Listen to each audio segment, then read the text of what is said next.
Palavras diárias de Deus.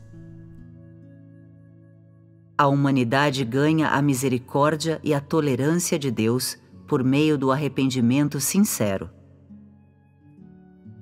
O aviso de Deus Jeová alcança os ninivitas.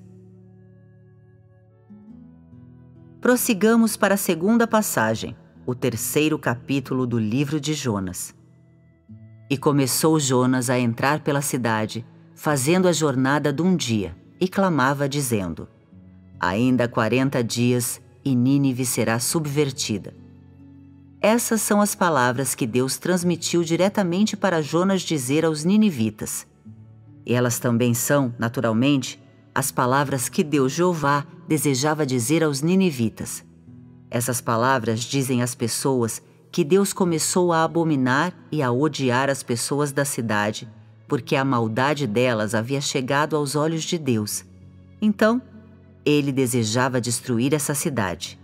No entanto, antes que Deus destruísse a cidade, ele faria um anúncio aos ninivitas e, simultaneamente, lhes daria uma oportunidade de se arrependerem de sua maldade e de começarem de novo. Essa oportunidade duraria 40 dias. Em outras palavras, se as pessoas da cidade não se arrependessem, não admitissem seus pecados, nem se prostrassem diante de Deus Jeová dentro de 40 dias, Deus destruiria a cidade, assim como fez com Sodoma. Isso era o que Deus Jeová desejava dizer às pessoas de Nínive. Evidentemente, essa não era uma declaração simples. Ela não só transmitia a raiva de Deus Jeová, ela também transmitia a sua atitude em relação aos ninivitas.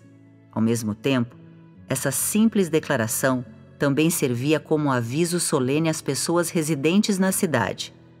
Esse aviso lhes dizia que seus atos malignos haviam rendido a elas o ódio de Deus Jeová. E lhes dizia que os atos malignos delas logo as poria à beira de sua própria aniquilação. Portanto, a vida de todos em Nínive estava em iminente perigo. O contraste absoluto entre a reação de Nínive e a de Sodoma ao aviso de Deus Jeová. O que significa ser derrubado? Em termos coloquiais, significa desaparecer. Mas de que forma?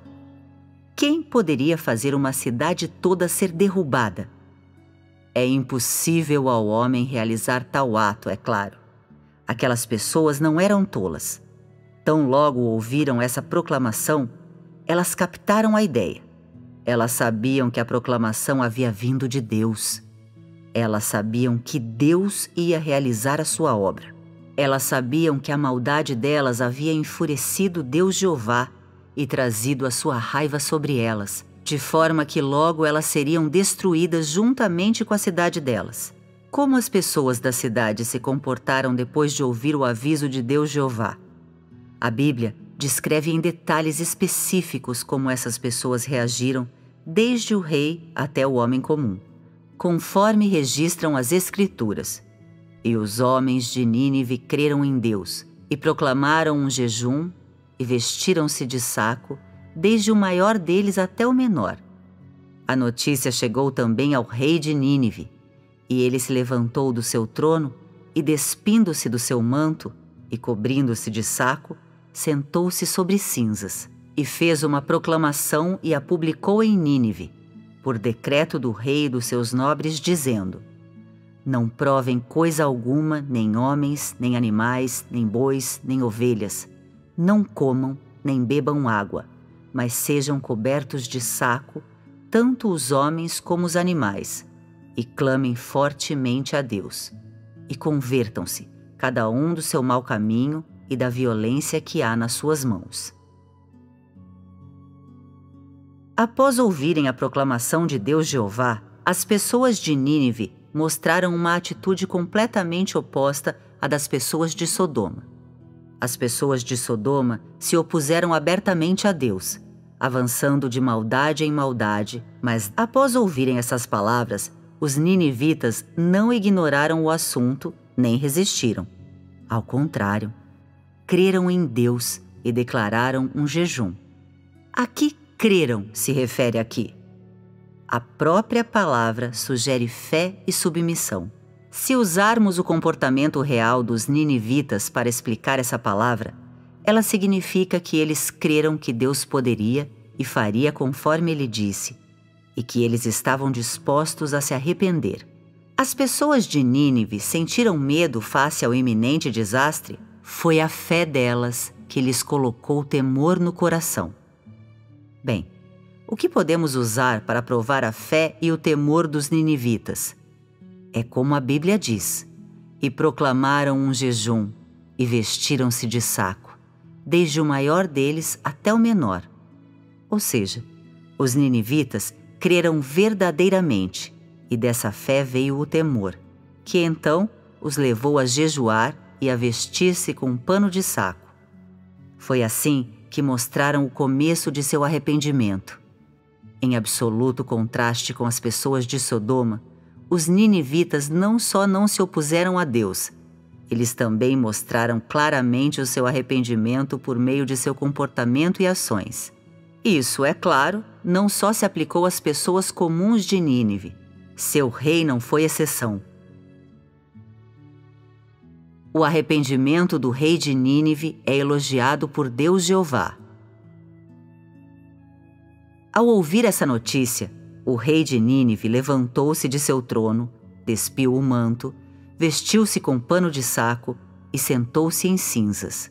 Então, ele proclamou que ninguém na cidade seria permitido degustar nada, e que nenhum rebanho, cordeiro e boi pastaria ou beberia água.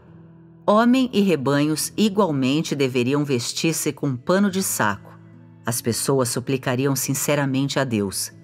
O rei também proclamou que cada um deles se afastaria de seus caminhos maus e abandonaria a violência em suas mãos.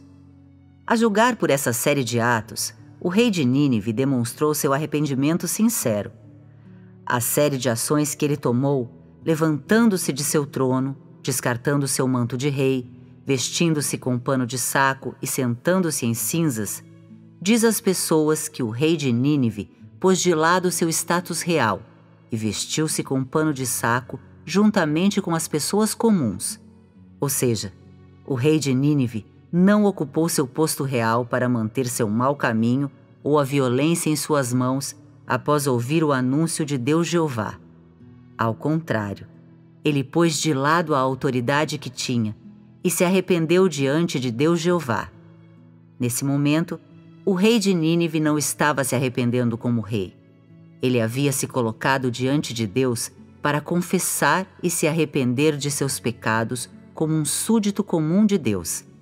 Além disso, ele também falou para toda a cidade confessar e se arrepender de seus pecados perante Deus Jeová da mesma maneira que ele.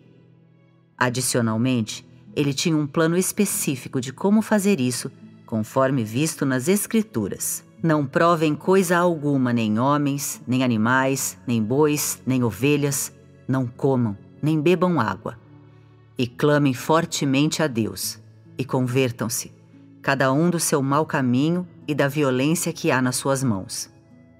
Como governador da cidade, o rei de Nínive possuía status e poder supremos e podia fazer tudo o que desejasse.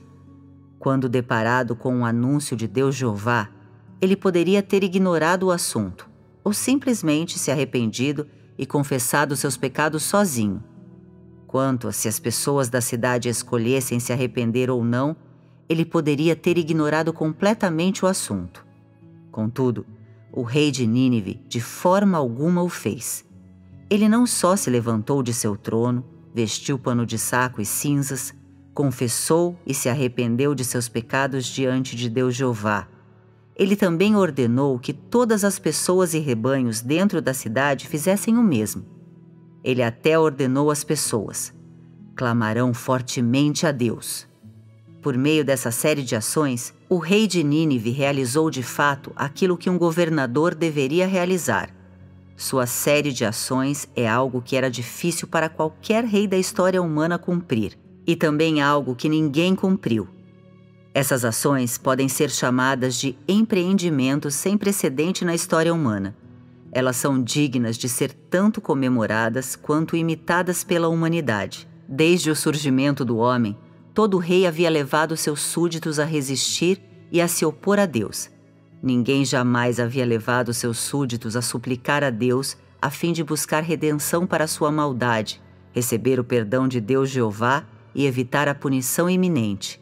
O rei de Nínive, porém, foi capaz de levar seus súditos a se voltarem para Deus, a deixarem seus respectivos maus caminhos e a abandonarem a violência em suas mãos.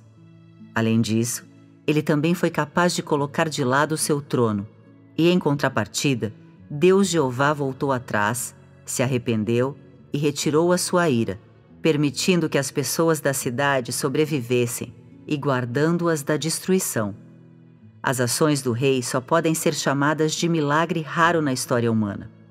Elas podem até ser chamadas de modelo de uma humanidade corrupta, confessando e se arrependendo de seus pecados diante de Deus.